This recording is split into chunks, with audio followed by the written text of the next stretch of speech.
Sayangi itu mungkin dipinta nanti anak, ibu atau istri. Saya udah bulat anak aja, mau dikasih anak itu dulu. Salah satunya anak saya ada yang mau dikorbankan. Assalamualaikum warahmatullahi wabarakatuh, Sampurasun. Oke teman-teman, berjumpa lagi bersama saya di Salja Channel. Dan untuk video yang kedua ini, saya akan menemui lagi seorang bapakaan kakek sakti itu, yang konon katanya beliau pernah mendatangi Pulau Majeti untuk melakukan pesugihan. Dan untuk lebih lanjutnya, simak terus di Salja Channel. Alhamdulillah teman-teman, kami sudah tiba di rumahnya Bapak Kaan yang baru, luar biasa. Dan ini ternyata Bapak Kaan ini seorang kakek perkasa yang pernah menikah sebanyak 87 kali. Dan ternyata Bapak Kaan ini mempunyai pengalaman melakukan pesugihan karena ingin kaya. Ya, itu entah karena terlilit hutang atau apa, nanti kita akan ngobrol dengan Bapak Kaan. Dan yang paling menarik ya teman-teman, Bapak Kaan ini datang ke suatu tempat yang sedang ramai dibicarakan sekarang, namanya Pulau Majeti. Sekarang kita tanya-tanya aja deh sama Bapak Kaan ya. Pak Kaan, kumaha damang? Alhamdulillah. Waduh, luar biasa, semakin ganteng. Semakin tua semakin ompong. Gimana kabarnya sekarang Pak Kaan? Baik, alhamdulillah sehat. Bapak Kaan, ini saya sempat dengar cerita, katanya Bapak Kaan saat muda pernah mendatangi tempat pesugihan namanya Pulau Majeti. Oh, itu tahun 1984 kalau nggak salah. Wah, berarti emang sudah Habis menikahkan anak saya yang ada di sini. Oh, Karena bisa diceritakan cerita awalnya itu gimana? Boleh. Sih Pak Kaan? Karena saya nggak selalu memikirkan kalau bahasa Sundanya, nggak ngukur baju ke badan katanya kalau bahasa Sunda. Kalau bahasa Indonesia nya mengukur baju ke badan. Jadi soal hajatan, ngawinin anak, pesta, ngadakan catering, dagingnya habis 1 kintal 25 kilo. Wow. Besar-besaran saya. Rumahnya kecil di desa, di kampung Jagatapa, daerah Sumedang saya menikahkan anak saya. Bukan di kampung saya. Terlilit utang. Akhirnya habis hajatan dilihat utangnya saya 35 juta lebih. Dan itu tidak tertutup dengan Hasil undangan? Nah, nggak tertutup, hanya ketutup 10 juta. Akhirnya pada datang yang nagih utang sama saya. Akhirnya rumah dikasihkan sama tukang daging, dijual pakai bayar daging. Akhirnya saya pecah sama cewek, sama istri saya. Cerai. Bisa aja belum cerai. Akhirnya saya ke sana kemari cari kesugihan, katanya ada di Majeti. Ya, akhirnya saya datang ke situ sambil berapa hari datang ke situ karena saya nggak punya duit. Ikut truk gitu. Ikut mobil truk. Iya. Sebentar Pak, itu Pulau Majetinya yang di kota mana ya? Itu Banjar, kalau salah Ciamis atau Banjar ya? Oh, kota Banjar Patroman. Ya, itu Katapang. Dari Katapang, kalau dari Ciamis ke Banjar itu belok kiri. Katapang kan ada tempat cuci mobil Aladin di situ. Betul. Ya, saya masuk ke pegunungan Majeti sama kuncinya. Sudah 3 hari 3 malam saya itu akhirnya rasanya bumi mau gempa. Rasanya bumi itu mau gempa. Akhirnya datanglah orang marah-marah. Saya dilempar tuh. Kamu sangar datang ke sini, pulang. Saya nggak pulang, saya mau harta. Saya nggak ada bagian di sini, kamu harus pulang. Saya nggak mau pulang. Akhirnya saya dilempar. Tahu-tahu saya udah di Katapang tuh, di bak masjid Katapang kalau nggak salah, di bak kanan itu masjidnya kalau dulu itu. Tahu sekarang. Berarti agak ke kota gitu ya, menjauh. Ya dekat, ya sampai gunung Majeti sampai ke Katapang berapa kilo itu. Dulu nggak pakai mobil ke Majeti itu, jalan kaki kan. Ada kera-kera di jalan-jalan itu sambil minta-minta sama manusia yang datang dulu. Kan di Majeti itu banyak rumahan kecil-kecil, penjaratan ya. Sebentar saya urut ya Pak. Nah itu tadi Bapak Abah mengatakan 3 hari 3 malam. Berarti itu praktek pesugihannya di sana ya? Ya, bukan praktek, saya minta disuruh sama Kuncenat, udah kamu tidur di sini. Kuncen itu yang itu. Tapi tiba-tiba sudah 3 hari 3 malam saya di situ dilempar tengah malam. Tahu-tahu sama Kuncen ngomong. Saya datang lagi ke Pak Kuncen pagi-pagi sekali habis subuh itu karena dibangunkan sama orang yang mau ke masjid. Saya di bak masjid Katapang. Akhirnya bangun, datang ke rumah Pak Kuncen. Saya dilempar. untung kamu nggak ke laut dilemparnya. Dia bilang gitu sama pokoknya. Tapi lupa lagi saya nama kuncennya itu dulu. Siapa? Karena adalah 1982 itu. Karena udah berapa tahun. Iya. Abah Kaan pada saat melakukan pesugihan 3 hari 3 malam, Abah Kaan menemukan sosok apa? Sosok manusia itu. Manusia besar sekali. Besarnya sebesar apa? Sebesar apa? Kayak raksasa. Yang lempar saya kayak raksasa itu orangnya. Jadi kamu bukan judulnya ke sini. Karena saya kan lahirnya hari Jumat Kliwon. Jadi orang suci kamu katanya. Enggak boleh. Nah akhirnya sama kuncen itu kamu udah pulang aja. Dikasih saya rokok daun kawung. Daun kawung itu Kering ya? kering. Nanti kamu di Tasik, diisep. Nanti ketemu siapa itu di Tasik, di kota Tasik. Di pasar-pasar.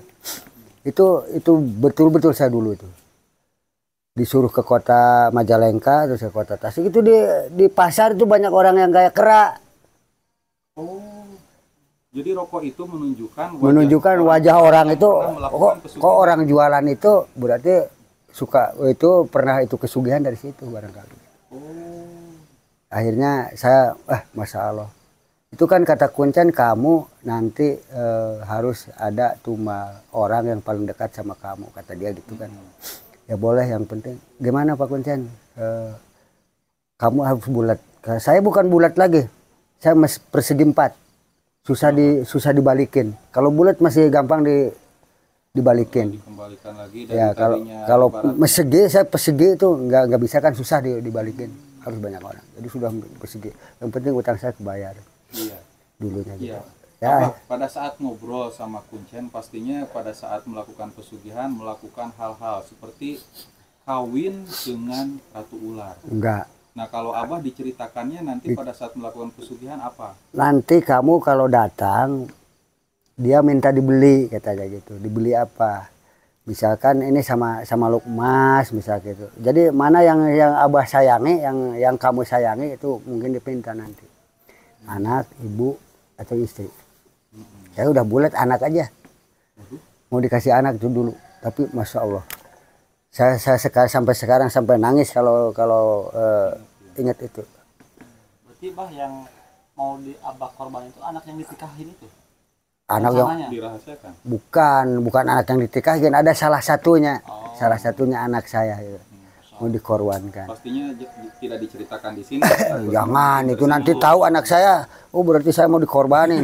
Jadi sama saya nanti nggak benar. Tapi akhirnya dia nggak terima. Udah bulat berarti. Udah bulat. Bukan bulat lagi, saya udah persegi 4 dulu. Nah mohon maaf Bah, itu kan yang saya dengar yang namanya orang mau pesugihan itu kan katanya mesti lapor dulu ke keluarga, terus ke pemerintahan desa setempat. Dan tentunya itu rahasia. Karena kan itu kan untuk menjaga hal-hal yang tidak diinginkan. Nah itu Abah sempat lapor dulu ke keluarga, rembukan dulu. Kalau ke orang tua saya pernah, saya mau cari harta dengan cara apapun. Kata ibu saya itu, kalau kamu mau cari kesugihan, udah Ma aja korbanin. Masya Allah jangan Ma, saya udah anak saya. Sama orang tua yang paling pertama, kenapa? Tanpa izin orang tua Allah tidak akan bisa menerima dosa kita. Itu sama orang tua dulu. Kalau masalah lapor sama pemerintah itu saya nggak tahu. Cuman mungkin kata orang-orang itu kalau kita mau nyegik, babi ngepet, itu memang harus lapor sama pemerintah. Kata orang yang. Katanya datanya ada di. Ya biar nanti kalau ada apa-apa kan itu mah nyuri. Nyuri kalau nyegik mah setiap Jumat Kliwon kan keluar. Beda. Kalau ini mah jual beli uang sama nyawa orang, nyawa anak, istri atau emak. Yang paling cepat itu orang tua. Cuman yang ditawarkan oleh makhluk di sana itu berupa ikan. Dan kita dimakan tahu sama kita. Nah, nanti tahu-tahu uang udah ada di tempat kita, anak kita mati. Yang dikurbankan. Sebetulnya sosok ikan tersebut aslinya wujud dari manusia, anak atau siapa itu dimakan sama kita. Kalau cacing itu biasanya apa Bah kalau cacing? Nggak tahu itu kalau cacing, saya bukan itu, hanya itu saya tahunya. Kalau yang nggak tahu nggak mau. Saya lihat di sana itu makan cacing, itu mah film, ayam sama ikan. Itu mah film. Kalau saya mah jelas saya yang menjalankan, bukan film. Saya lihat ada yang pecel lele juga bang, ada.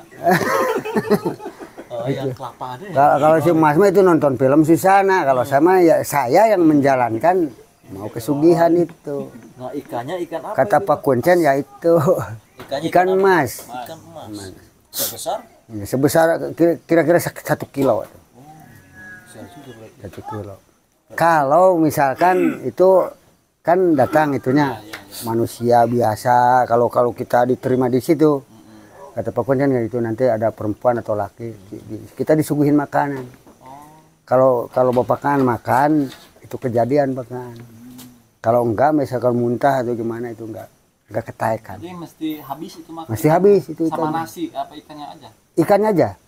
Kata Pak Kuncen gitu. Dulu tapi tahu sekarang kata Pak. Abah, tadi kan kata Abah nanti bakal ada yang menawarkan ikan ya. Nah, yang nawarinnya itu Kuncen atau makhluk Bukan, yang di sana? Kuncen mah hanya sekedar mengantar ke sana, kita yang berhadapan langsung sama orang gaib di situ. Makhluk gaibnya wujud Wujudnya juga. manusia. Laki-laki atau perempuan? Ada laki-laki, ada perempuan kata Pak Kuncen. Kalau yang Tergantung ketemu sama dawanya. Abah? Itu laki-laki, orang besar, tapi bukan nyuguhin, malah nyuruh pulang sama saya mah. Karena kamu bukan haknya ke sini. Gak ada bagian, kamu orang suci katanya. Tahu setan itu bahwa saya itu Jumat Kliwon lahirnya. Akhirnya saya nggak mau pulang sebelum saya bawa uang, mau jual anak saya ditukarkan sama uang. Karena sudah kapalan Iya. liar gitu ya. Jadi udah besar sekali 35 juta dulu itu utang. Kalau sekarang berapa? Bisa nyampe ratusan juta ya. 35 juta, 350 juta berarti ya? Bang? Mungkin itu. Belum monet. Sebelum moneter kemarin, itu baru anak saya juga ini sekarang udah punya cucu 2 kok, udah punya anak 2 yang dikawininnya. Tucun yang di sini. Abang minjem 350 juta ya berarti kalau sekarang. Kalau sekarang. Saya bukan pinjam itu, ngambil daging, cari mie, tukang hias, yang nganjuk, ngebon itu maksudnya. Kan kalau dulu kalau kita mau hajatan nggak punya modal kan ngebon sama warung-warung, tukang hias dibonin gitu. Abah, ini Abah berani banget gitu ngadain pesta pernikahan sampai segitu mewahnya. Karena Ya, saya lagi jualan dulu. itu Abah ini sosok siapa sih sebetulnya nih? Apa Saya orang mantan jualan. orang kaya raya? Bukan, Bagaimana? saya mau orang kecil. Cuman biasa saya kan jualan ke setiap desa, setiap kampung. Setiap orang hajat sekalipun gak diundang, saya undangan kayak orang-orang. Nah saya undang semuanya yang sudah pernah saya undangan sama dia, saya undang lagi. Nggak ada yang datang satupun. Aduh, ini Dari- ini bos apa sih sebetulnya? Tahun 8. Saya orang jualan es kemong. Kalau di Sadawangi dulu saya terkenal Anes Gaul. Terkenal sama di Wadok Sumedang itu. Terkenal saya Anes Gaul. Malah kan kalau nggak salah sampai dari ke Yusan Media itu sampai diiklanin dulu saya. Semedang Ya ya. Yusan, dari Yusan sudah pernah diiklankan tuh. Anes Gaul. Karena saya suka catering sampai ke Garut. Suka dipanggil-panggil catering saya tuh. Es kemong itu. Cara pesannya pakai apa itu bang? Dulu ada di mobil, udah telepon dulu. Telepati atau? Ketemu misalkan di jalan, Pak kalau saya pesan mau cateringan gimana boleh. Kalau Berapa? es kemong kalau sekarang es krim atau gimana? Es krim kalau sekarang. Kan nong es krim. Oh, Punya Es jarang banget putar. ya kalau pakai roti gitu. Ya, pakai roti, pakai itu ya. Itu pendapatan sehari waktu dulu jualan es kemong Itu gitu. kadang dulu itu satu gerobak, satu box itu jual saya 500. Ada yang 3 gerobak, ada yang 2 gerobak, ada yang 1 tergantung orangnya yang mau catering. Gitu. Bukan orang sembarangan ya Bapak kan pernah jadi bos es krim. Bukan bos, karena enak, es jualan saya enak itu, enak sekali. Sekarang kelirikan ini, saya suka kalau jualan ke Agustusan, ke pesta-pesta aja, nggak lama sekalipun banyak orang jualan kayak saya semuanya. Suka nggak duduk ya kalau jualan dulu. Kalau seharinya berapa itu pendapatan kalau uang sekarang kira-kira nyampe jutaan? Nggak tahu kalau sekarang, dulu juga sampai 500 dapat. Itu jual hanya 100, 200 perak paling besar. Mantap. Yang di roti yang di mangkok 500, gopek kalau bahasa Cina mah. Jual saya gopek yang di mangkok dulu itu, yang di roti gopek. Yang di kayak asupan corong itu 200, 100 perak ada. Saya Nah jual. Abah ini mohon maaf kembali ke topik utama ya. Nah itu kan kita penasaran, Abah kan datang ke tempat pesugihan. Ya. Nah itu di sananya itu ada, apakah ada kuburan keramat, apakah misalnya suatu tempat Kuburan banyak, cuman kalau di Manjete itu banyak saung aja, saung, gubuk-gubuk kecil.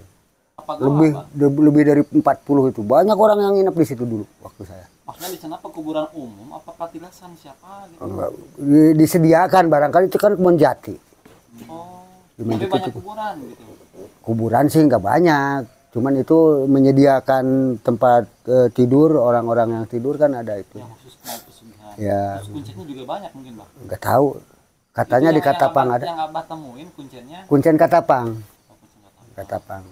Nah akhir dari cerita Abah yang waktu itu gagal pesugihan gimana? Apakah Abah tetap kekeh-kekeh nginap di sana apa? Iya, disuruh pulang, saya nggak mau pulang karena saya pengen bawa duit. Kata Pak Kuncen kan bisa ditukar anak abah atau istri abah atau ibu abah itu sama uang. Betul kan nggak mau. Terus Dia nggak mau, nggak terima karena lu bukan sebagian sini. maksudnya akhirnya Abah itu apa? Saya dilemparkan. Maksudnya pulang ke rumah ke sini. Ya setelah- pulang lagi karena dilempar dari gunung sampai ke Ketapang berapa kilo itu Aduh, jauhnya. Ya Pak Kuncen bilang, untung lu nggak dilempar ke laut. jaraknya dari tempat dilempar sama ke Ketapang berapa kilo? Di perkiraan 5 kilo Pak, lebih kok. Apa dilempar? Ya. Layang gitu berarti? Ya tahu saya udah di bak masjid itu. Nah, kata Pak Kuncen gini Kang, kata Pak Kuncen, lu jangan cari kesugihan dari keramat-keramat. Lu harus kuat di rumah ibadah, kata Pak Kuncen dulu. Insya Allah nanti kalau sudah waktunya saya mau ibadah Pak. Lu nggak ada bagian ke orang-orang yang goib itu, kata Pak Kuncen. Makanya jualan, makanya saya dikasih ngisep tuh. Iya, oleh-olehnya itu. Oleh-olehnya biar tahu, oh mungkin saya gitu isep. Nanti kalau lu takut cepat matiin. Itu satu rokok. Jadi kalau ngisap itu Bisa ngelihat orang. yang pesugihan. Iya, ada yang macan, ada yang babi, ada yang kera. Itu banyak Bah. Banyak tuh di kota-kota besar itu. Dulu tahu, sekarang mah kok. Itu kalau berhasil Bah dijanjikan uang dengan nilai berapa atau gimana? Nggak kehitung pokoknya. Besar kata Pak Kuncen. Nggak disebutin nanti dapat 1 miliar, 2 miliar. Nggak disebutin, pokoknya sangat besar, cukup buat pekan hidup sampai mati juga nggak bakal habis sekalipun pekan. Karena itu mah bukan bukan misalkan kita muja beda lain. Kalau muja lain, ini mah jual beli, tuker orang sama uang. Berarti itu nama diwadahkeun lah. Diwadalkin. Kalau kesugihan munjung mah bukan itu. Beda. Misalkan kita munjung ke Batara Kala. Setiap tahun kan harus ngorbanin orang, misalnya itu kan beda. Ini mah jual beli. Maksud saya karena saya mau jual beli, nggak akan minta lagi ke sananya. Nggak lanjut, hanya sekedar itu aja. Berarti munjung level kemurtadan, kemusyrikannya itu lebih parah gitu. Ya, lebih parah kalau musik kan berjadi iman. Iman kita hilang kan. Enggak sih. Cuma Bukan ini udah- kembalinya tiap tahun gitu. Ya udah bukan manusia lagi kalau musyrik mah. Yang udah jadi teman setan. Bumi aja nggak akan nerima kata kiai saya itu. Makanya alhamdulillah saya nggak dapat. Kalau saya dapat mungkin saya kerak neraka. Makanya masih bisa tobat karena saya jadi orang jahat dulunya. Sekarang masih bisa tobat. Alhamdulillah. Kalau udah musyrik nggak bisa tobat. Nggak bisa tobat. Rugi ya Pak. Rugi hidup kita. Hanya sementara. Makanya sekarang saya nggak selalu membutuhkan uang. Diajak ke TV nggak mau, diajak ke Trans TV ke Trans 7 nggak mau. Salah satunya anak saya ada yang mau dikorbankan itu. Kenapa Pak Kaan kok kata Pak Kaan ibadah kok jamu ada tarifnya? Emang saya bisa lempar ke Malaysia misalkan, ke Singapura? Betul juga. Bisa ya angin. Saya bilangin. Coba aja JNT mau gratis gantar jamu saya ke sana ke Malaysia. Mau nggak? Itu orang berduit JNT. Bukan kayak saya, apalagi saya.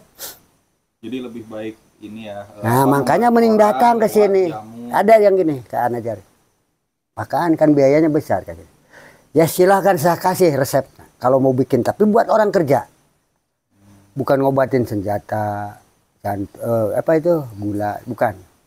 Misalkan pekerja serawutan kayak saya, petani, bikin aja yang 4 macam. Itu enak buat orang kerja, untuk orang olahraga, buat orang kerja berat. buat supir itu boleh, nggak harus pakai yang dirahasiakan sama saya. 4 macam aja tuh, itu nggak harus ke sini. Tapi kalau buat senjata buat itu mungkin harus ke sini. Tapi itu pun kan saya bilang sama YouTube siapapun bagus buat saya, buat orang belum tentu. Karena apa? Obat nggak semua orang cocok, jodoh-jodohan. Anajar berobat ke dokter itu nggak cocok. Kalau dokter ini cocok, kenapa? Itu sama dokter. Ketika Anajar pinter diperiksa obatnya sama, berarti bukan jodohnya sama dokter itu, dokter ini jodohnya seperti itu. Itu obat. Wah, ini ngobrolin ini ya, kemampuannya Bakaan untuk tempur di atas kasur dan perang di atas ranjang nih. Dah ini pun obat saya nggak apa itu dibilangnya, nggak mengharapkan orangnya yang nggak beristri datang minta jamu sama saya atau beli sama saya, nggak mengharapkan. Tapi kalau mungkin bohong ke saya, misalkan saya punya istri tapi ini gini itu terserah, bohong, bukan urusan saya, bohong kok. Yang penting saya tanya punya istri enggak? Punya, saya enggak bahagia istri saya, boleh gitu kan. Nah, ini ngobrol-ngobrol tentang jamunya Bakaan yang viral itu nih, karena istrinya sampai 87. Nih, mantan, bukan istri. Mantan. Bukan istrinya, salah kalau ya. itu. Nah, kira-kira yang pernah beli ke Abah itu berapa puluh atau berapa ratus orang gitu? Kira-kira Ribuan barangkali. ribuan. Ribuan. Berarti banyak yang cocok, bahkan ada yang beli lagi. Ada yang cocok, ada yang enggak. Oh, ada yang beli Ada yang udah 80 tahun berhasil, ada yang 35 tahun enggak berhasil. Nah, ini bisa jadi gambaran buat teman-teman kalau tertarik dengan jamunya Bapakaan, karena bukan YouTuber kita aja, bahkan sampai Deddy Mulyadi. Sampai Kang Deddy Mulyadi datang ke sini. Nah, kalau boleh tahu nih, kalau tertarik sama jamunya Bakaan, bagaimana cara mendapatkannya, Pak? Cara mendapatnya mendingan datang ke Desa Cipeuneuy, Kecamatan Bantarujeg, Kabupaten Majalengka. Patokannya Pondok Pesantren Al Mubarok Kang Ayu yang punya pesantren. Terus kalau misalkan jauh ini pengen dikirim aja gimana? Mungkin itu kan harus transfer dulu, minta nomor rekening sama admin. Yang saya sebutin tadi itu 082 316 855 554 atas nama Adi. Adi Rizka Permana, itu mahasiswa S2. Siap, kalau begitu luar biasa ya pengalamannya Bapakaan untuk melakukan pesugihan. Nah ini pertanyaan terakhir, pesan-pesan dari Bapakaan untuk para penonton tentang pengalaman Abah ini bagaimana? Yang baiknya boleh diturut, diambil. Yang sesatnya, yang gak baiknya buang jauh-jauh. Jangankan orang lain, jangankan anak saya, keluarga saya, orang lain jangan. Karena nggak benar perjalanan saya. Sekarang juga saya lagi bersihkan diri, barangkali Allah ngasih hidayah sama saya mau tobat. Makanya kalau YouTuber atau wartawan atau TV tanya masa lalu saya, itu udah diredam dalam-dalam. Jangan ungkit masalah masa lalu, yang sekarang aja yang saya jalani. Kalau boleh negara, kalau nggak dibolehkan saya ngobatin orang, ya enggak, saya nggak apa-apa. Karena saya mau daripada intinya, nah itu jangan, hati-hati. Yang lantang bah, sampai angkat tangan. Jangan lakukan pesugihan. Ya itu jangan. Kalau orang-orang Islam jangan sampai lakukan cari kesugihan dari setan. Nah, dari telapak ibu dan bapak aja minta. Ya Allah, ibu bapak minta. Kalau orang yang udah mati jangan dipinta, awas. Misalkan orang tua yang udah mati, kita datang ke kuburan orang tua, ma doakan atau bapak doakan saya mau kesugihan, mau maju usaha atau mau laku sama istri, jangan, doakan ibu bapak itu. Semoga diterima iman Islamna, ditempatkan di layak muha Allah, dihampura dosanya. Gitu. Itu ke orang tua, terus minta sama Allah. Tahajud setiap setengah malam. Kalau nggak bisa yang lain cukup begini juga. Allahu Akbar, Allahu Akbar, Allahu Akbar 1000 balik. Cukup segitu juga. Allah itu nggak bodoh, nggak kayak saya. Pinter Allah itu. Ini wejangan dari Bapakaan sangat luar biasa. Mudah-mudahan. Sangat sederhana tapi manfaatnya luar biasa itu. Oke, tapi kalau betul Bapakaan ya, terima kasih atas waktunya. Ya. Siap. Semoga video kali ini memberikan manfaat yang besar. Amin. Untuk Bapakaan dan kita semua. Kami pamit undur diri ya Bapakaan. Ya, Assalamualaikum warahmatullahi wabarakatuh. Waalaikumsalam warahmatullahi wabarakatuh.